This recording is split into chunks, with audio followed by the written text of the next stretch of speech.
దేవునికి మహిమ కలుగుగాక. క్రీస్తునందు పరిశుద్ధమైన సంగమా, ఈ యొక్క మరి ఉపవాస దేవుడు వచ్చిన గొప్ప అవకాశం, దేవుడు ఇచ్చిన గొప్ప వరాలు మన క్రియలలో కానీ మన ఆలోచన కానీ మన అనుభవం కానీ దేవుడు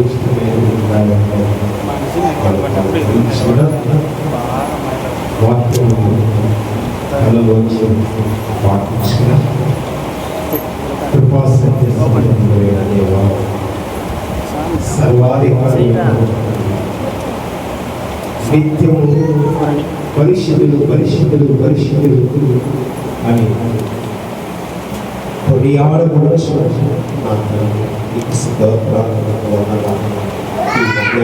సమయంలో నీ గౌరవం వచ్చి నీ పరిశుద్ధమైన వాక్యం గురించి నాకు జ్ఞానం, నాతో మాట్లాడుతున్న మాటలు వినగల మనుష్యుని దయచి మా అందరి హృదయాలు నీ దృష్టికి అంగీకారముగా చేయమని నా నోటి మాటలు దీవించి ఆశ ఇక్కడ మాట్లాడుతున్నది మీరే కదా. నీకు మహిమకరముగా ప్రతి ఒక్క హృదయాన్ని పరిశుద్ధపరచమని యేసయ్య నామమున అడుగుచున్న పరమతండ్రి.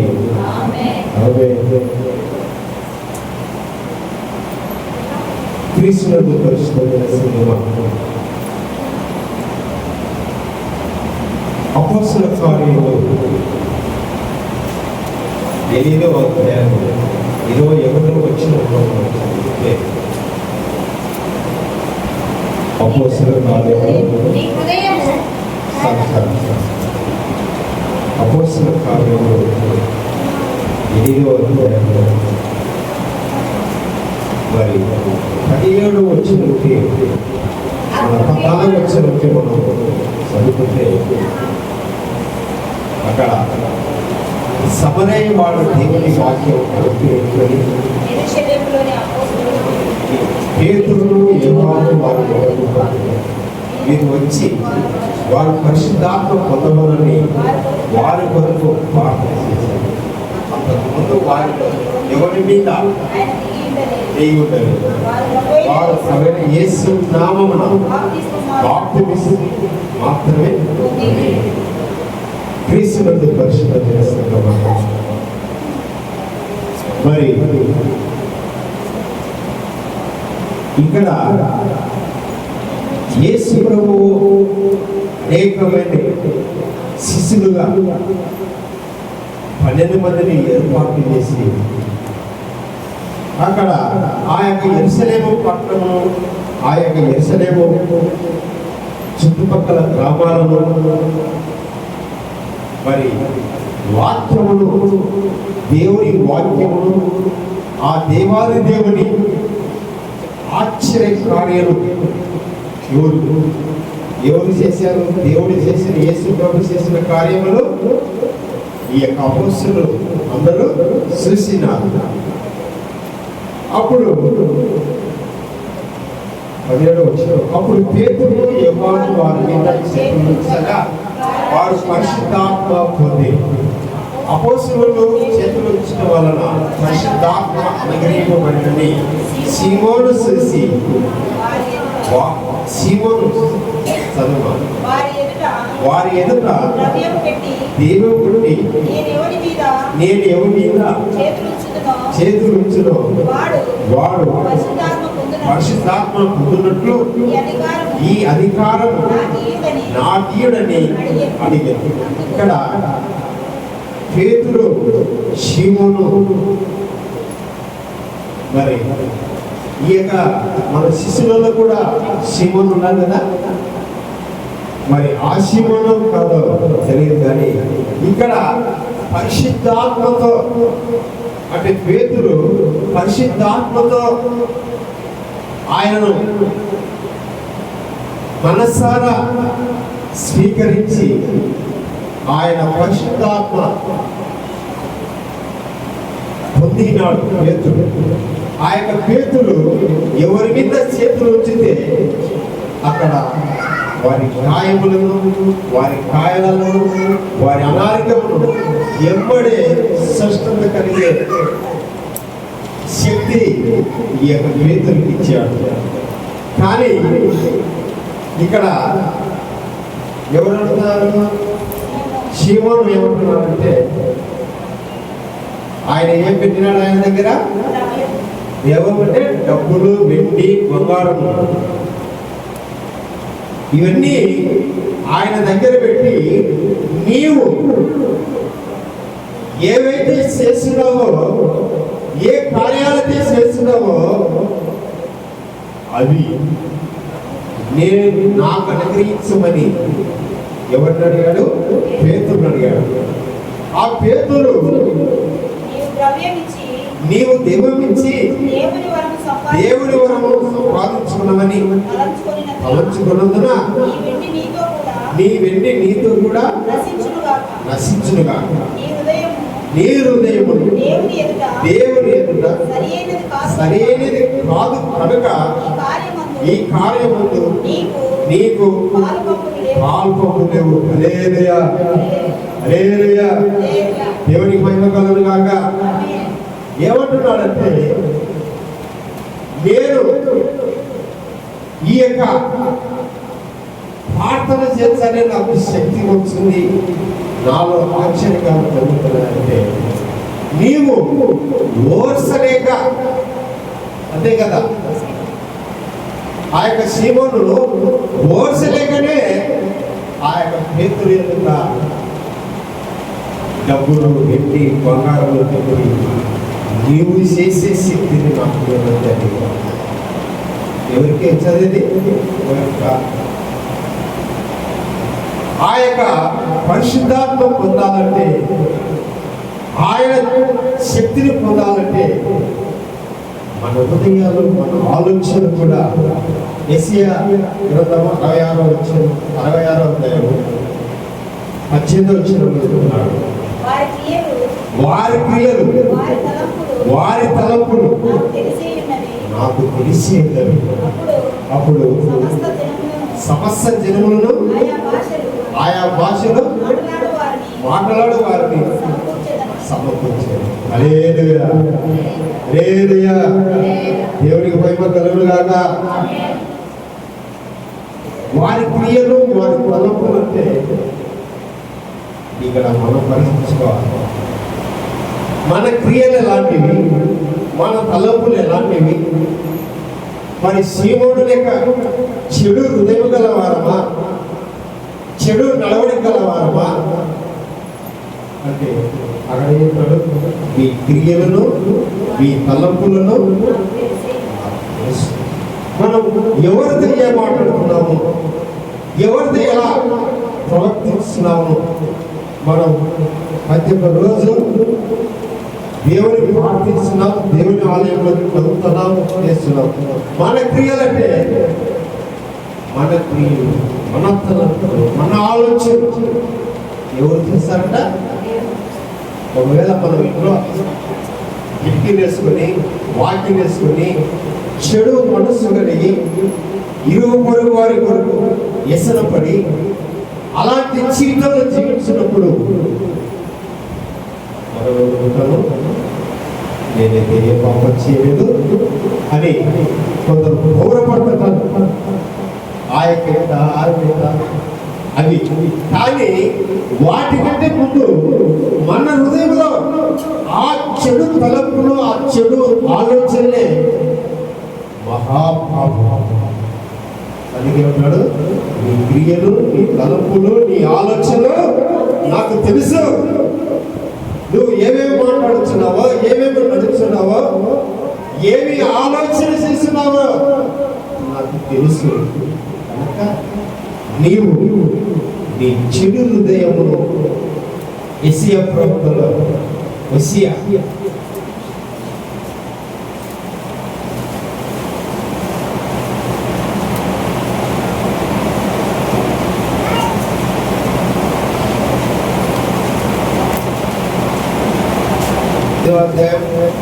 అవి చదివితే మన భయం ఉన్నప్పుడు అవి చదివితే ఆ యొక్క దానిలో ఏమంటున్నాడంటే, మీరు అపవిత్ర మనస్సు కలిగి, మీరు అపవిత్రమైన మనస్సు కలిగి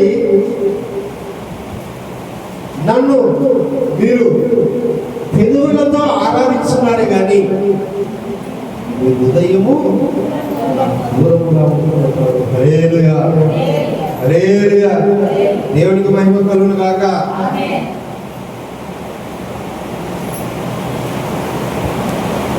8, 9, 10లో ఈ 3 అధ్యాయాలు చదివితే మన జీవితం ఎలాంటిది, మన నడవడిక ఎలాంటిది, మనకు 9, 10 వచ్చంలో అరణ్యములో ద్రాక్షారసము దొరికినట్లు ఇశ్రాయేలు వారు నాకు దొరికింది. చెగురు పెట్టు కాలములు అంజూరపు చెట్టు మీద తొలి ఫలం దొరికినట్లు మీ పితరులు నాకు దొరికింది. అయితే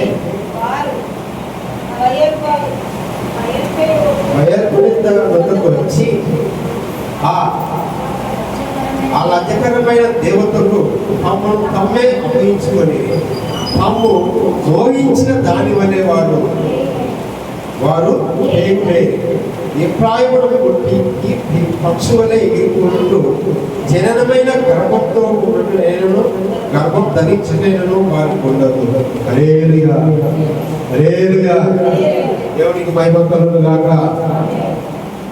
దేవుడు ఏం చెప్తున్నారంటే, మీ హాయిమైన క్రియలు మీలో మంచి మార్గం లేదు. అందుకే ప్రవక్తలు మరి ఎంతో మంది నన్ను దిద్దుకొచ్చిన పాటలో మరి దేవుడు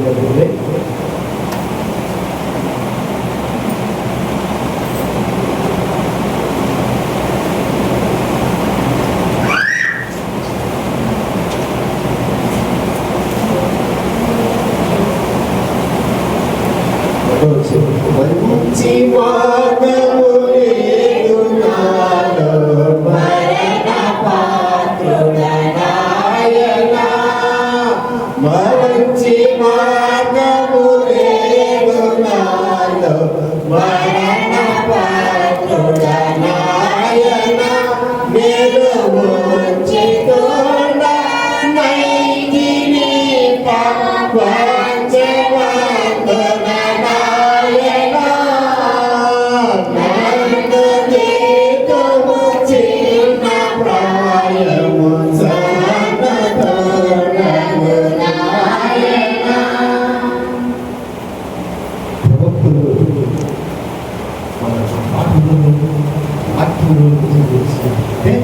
మనలో ఈ లోకంలో మానవుడి హృదయం చెడ్డదని దేవుడు యెహోవా దేవుడే మానవుడి హృదయము మహా చెడ్డది.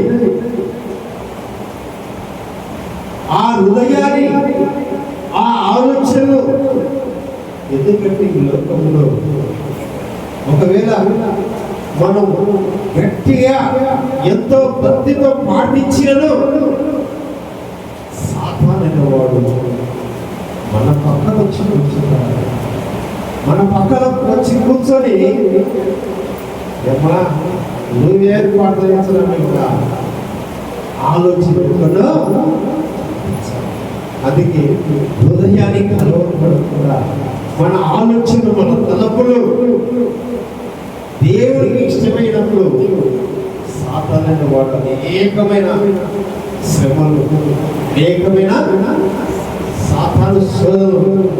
అందుకే మనం ఇలాగ మాట్లాడా Dewa Sahaya Bumi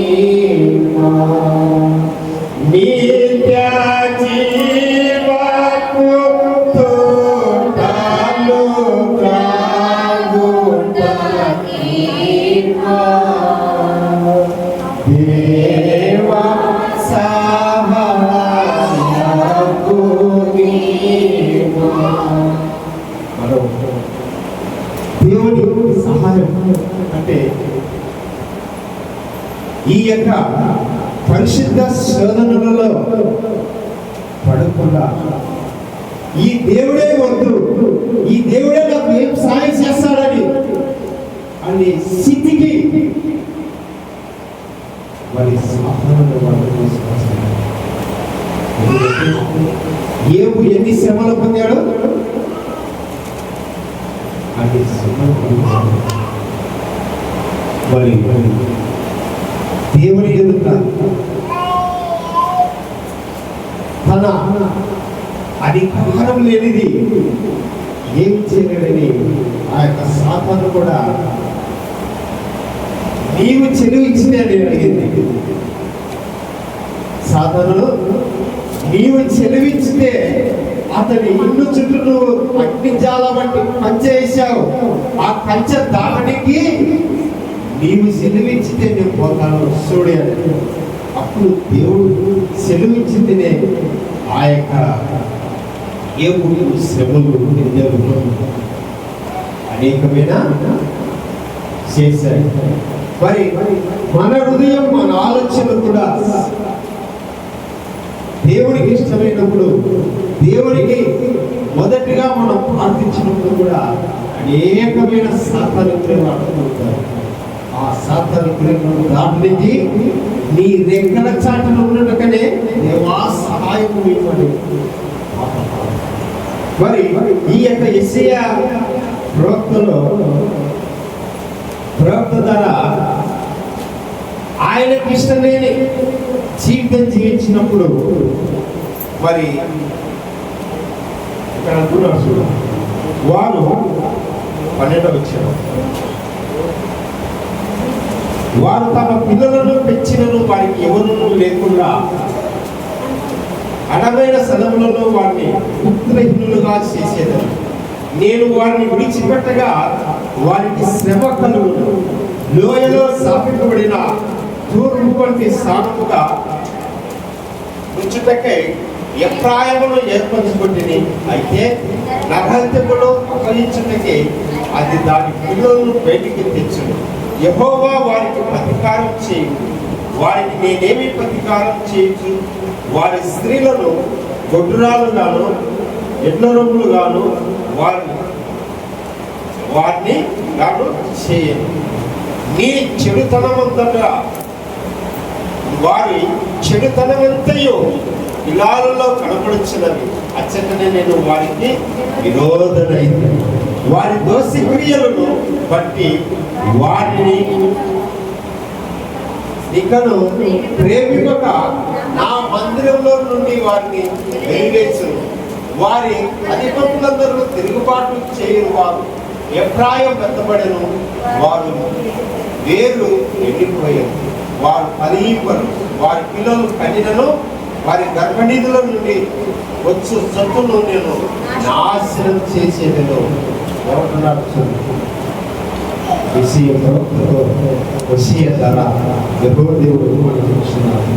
వారి క్రియలు, వారి తలపులు, వారి ఆలోచనలు నాకు ఇష్టమైనవి లేకుంటే ఏం చేస్తున్నాడు?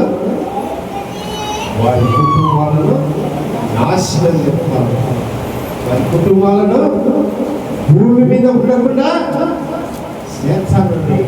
యెహోవా దేవుడు యెషయా ప్రవక్త ద్వారా మరి ఆయన యెరూషలేము పట్టణంలో వాసమవుతుంది. మరి మనకు కూడా వారికే కాదు, ఎవరికి సెలవిస్తున్నాడు? మన్నించను. దేవుని ఎదుట సరైన హృదయం. అందుకే ముందుగా నువ్వు చెడు హృదయం గలవాడవు, నీవు చెడు ఆ మనస్సును మానుకుంటున్నాడు. హల్లెలూయా, హల్లెలూయా. దేవునికి మహిమ కలుగును గాక. 17వ వచనం యెషయా 9:17 ఏమంటున్నాడంటే, వారు నా దేవుని మాటలు ఆలకించలేదు కనుక ఆయన వారిని విసరించారు. వారు దేశం విడిచి అన్ని జనులలో తిరిగి హల్లెలూయా హల్లెలూయా. దేవునికి మహిమ కలుగును గాక. ఏమంటున్నాడు? మీరు నా మాట ఆలకించక నా మాట వినకపోతే ఏమని తెలుసాట? విసరించాడు. నీవు ఎంత ప్రార్థన చేసినా, ఎంత ఉపవాసం ఉన్నా, ఎంత వేదన చేసినాను, నాకు ఇష్టమైన హృదయం నీలో లేదు. ముందు నీ హృదయమును పరిశుద్ధపరుచుకో, నీ హృదయమును కడుక్కో. అప్పుడు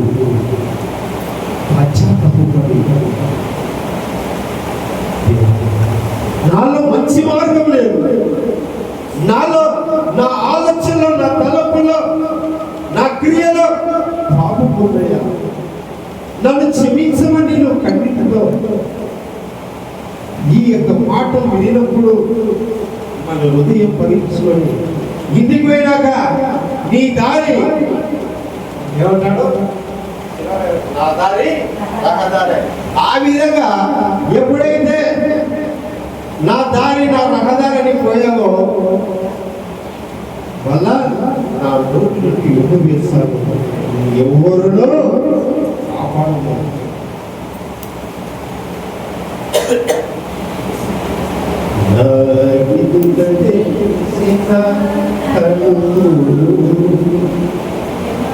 ఎవరు వేయలేరుగా తెరిచిన తలుపులు. దేవుడు తెరిచిన తలుపులు ఏ సాతాను కూడా మూయడు.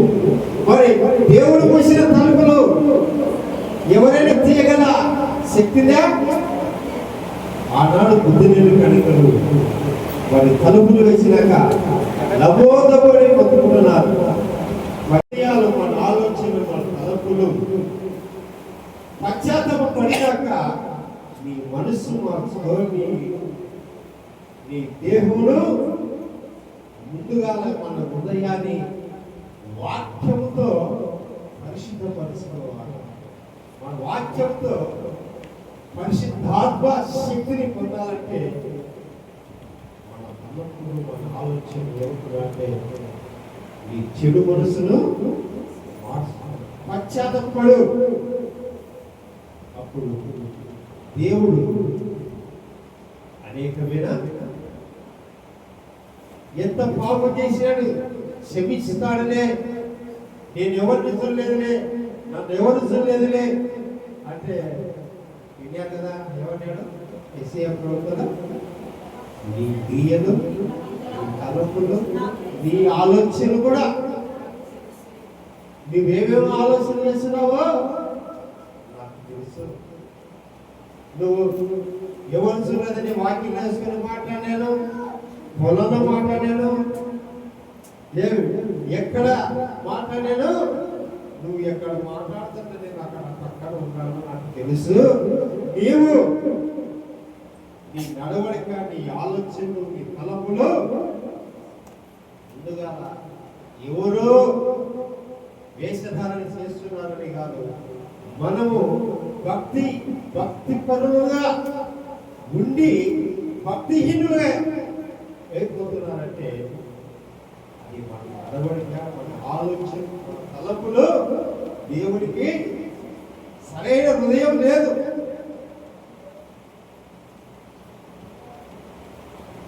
ఏమంటున్నాడు? మీ హృదయం నాకు ఇష్టం లేనప్పుడు ఏం చెప్తున్నాడు? మరి యెషయా ప్రవక్తలు ఇచ్చారు. వారి గురువు ఊళ్ళో ఉంటే వెలివేశారు, వారికి గర్భఫలం లేకుండా చేశారు, వారి సంతానహీనులుగా చేశారు, వారి కుమారులు వారు తల్లిదండ్రులు చేసిన పాపము వారి ఎంతమందికి వచ్చింది? వారి పిల్లలకు వచ్చింది. తల్లిదండ్రులు చేసిన పాపము వారి పిల్లలకు వచ్చినట్టే సంతానహీనులుగా నేను చేస్తాను, నాకు ఇష్టంగా ఉండేది. మరి మన ఆలోచనలు, మన తలపులు దేవుడికి ఇష్టముగా జీవించాలన్నా ఆ యొక్క చెడుతనమును మానుకో అని పేతురు శిమోనుతో ఇక్కడ హోషేయ ద్వారా హోషేయ ప్రవక్త సెలవిచ్చిన మాటలు, చెడు హృదయం కలిగిన వారికి నేను ఈ విధంగా చేశానని దేవుడు ముఖాముఖముగా మాట్లాడాడు. మరి మంచి విత్తనము వలె మంచి దేవునికి ఇష్టమైన బిడ్డలుగా జీవించాలంటే మరి యోబు ఎన్ని శ్రమలు పొందినారు, ఎన్ని బాధలు దీనులుగా చేసి ఒంటరై భార్య కూడా నీవు నీ దేవుని విడిచిపెట్టి మరణ కమ్ముగా ఏముంది నీకు అనేది అయినా కానీ దేవుడి మీద హల్లెలూయా హల్లెలూయా. అతడు నీతిపరుడు కనుక అతనికి మళ్ళా 200 సంతానం 200 ఆచి దేవుడు ఇచ్చాడు. హల్లెలూయా. దేవుడికి మహిమ కలుగును గాక. మరి చెడు తలపుల గల వారికి ఈ తీర్పు ఉంది, మంచి మార్గంలో నడిచిన వారికి శ్రమలు వచ్చినను 200 ఆశీర్వాదాలు పొందుతారు. మరి ఈ యొక్క దినమున మన హృదయం, మన ఆలోచన, మన తలంపులు దేవునికి ఇష్టమైనవి కాకుంటే మన కుమారులు కానీ, మన ప్రవక్తలు కానీ, మన ఆలోచన కానీ మనం దండించడానికి మరి చెప్పడానికి కూడా దేవుడు ప్రతి వారిని ఖండించుతున్నాడు. ఎవరికైనా జ్ఞానం ఉంటే, జ్ఞానం పదం ఉన్నప్పుడు ఏమంటున్నాడు, నేను జ్ఞానమంతయు పాడు చేసి కారణమైతిని నాయనా, జ్ఞానమంతయు పాడు చేసి కారణమైతిని నాయనా, నీవు జ్ఞానము గల తండ్రి వచ్చు, జ్ఞాని వచ్చెను నాయనా, నన్న నీకుము చిన్న ప్రాయము సన్నతున్నగు నాయనా. జ్ఞానము ఎవరిని అడగాల?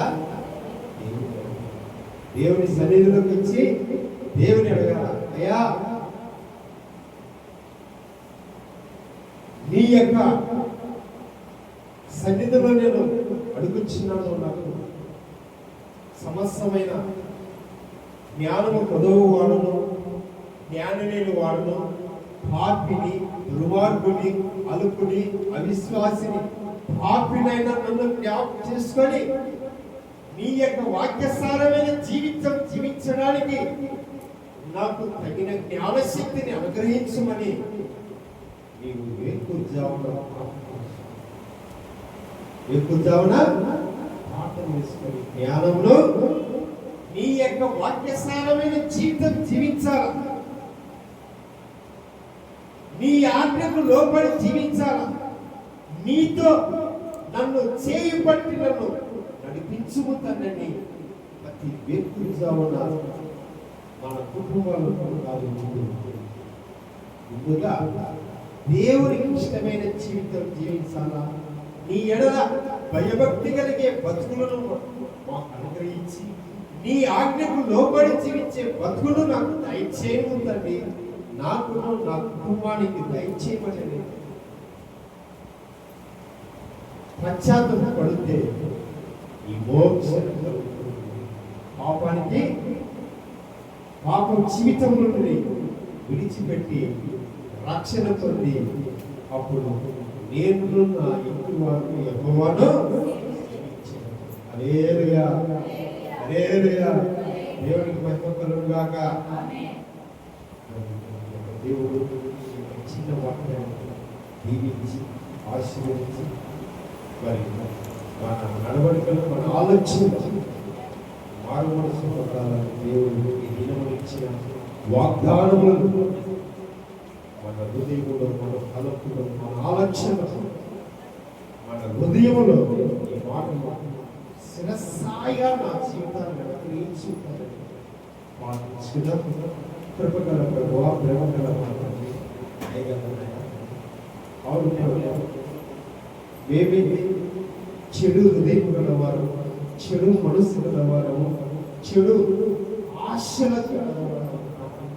అయ్యా, నీవిచ్చిన వాగ్దానమైన నీ మాటలను ఇది వరకు మాతో మాట్లాడిన అలాంటి జీవితం జీవించిన వారు, అలాంటి నడవడికలు ఉన్నవారు పశ్చాత్తాపపడి